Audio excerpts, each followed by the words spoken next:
tayo sa dump site. Para makita niyo yung mga basura. Ay, Bebel, nakapunta na At nakausap natin doon yung head ng sa basura. Interview natin. Mas yaro.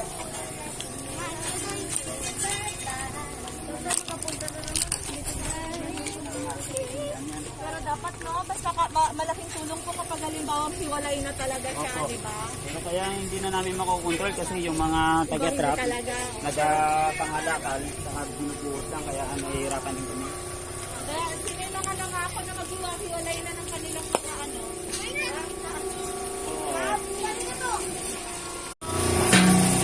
Hiwalay na lang ang Lata, plastic, mga plastic bottle, yung mga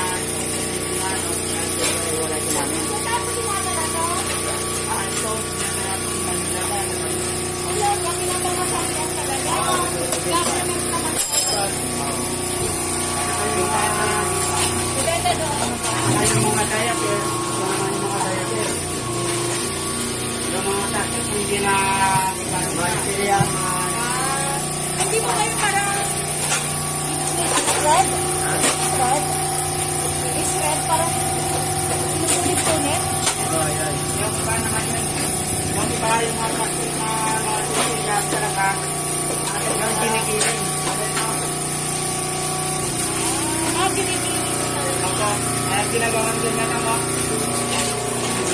Minsan hindi na nalilinis yung mga ano sa loob. Yung, Yung parang, halimbawa may natira pang kasi ang iba nito Hindi na rin may po. mga tindi. So, parang may mga dumidikit para na. malinis mo ito, ibilad nyo lang siya, ibilad nyo lang siya, at itaktak ng maayos para Wala. Para matuyo yung food. Itong halos, di ba, minsan sa mga hotel, ano, ito rin minsan inaano ng mga hotel, nalagay sa mga, ginagawang unan. O di kayo parang malaking mattress, ano po. Yung demo farm, ano po mga tanim nyo doon? Sa ngayon, wala pa kami halos. Yung basura, makikiusap tayo na dalawin niya tayo doon para yung mga naipon yung basura, may i-collect Pag na. marami na, pwede na namin kulit tayo sa Sige po. Asan po yung truck na gagawin? Sige po, maraming salamat Sige Kuya po, ma'am. Ruben. Opo. Napakalaga si Kuya Ruben. Sige po, maraming salamat Sige Kuya po, ma'am. Ruben. Opo. Napakalaga si Kuya Ruben. Marunong na kayo mag-recycle kasi kami dito nag-recycle. Oh, Maraming kakikinabangan sa basura. correct. May pera sa basura.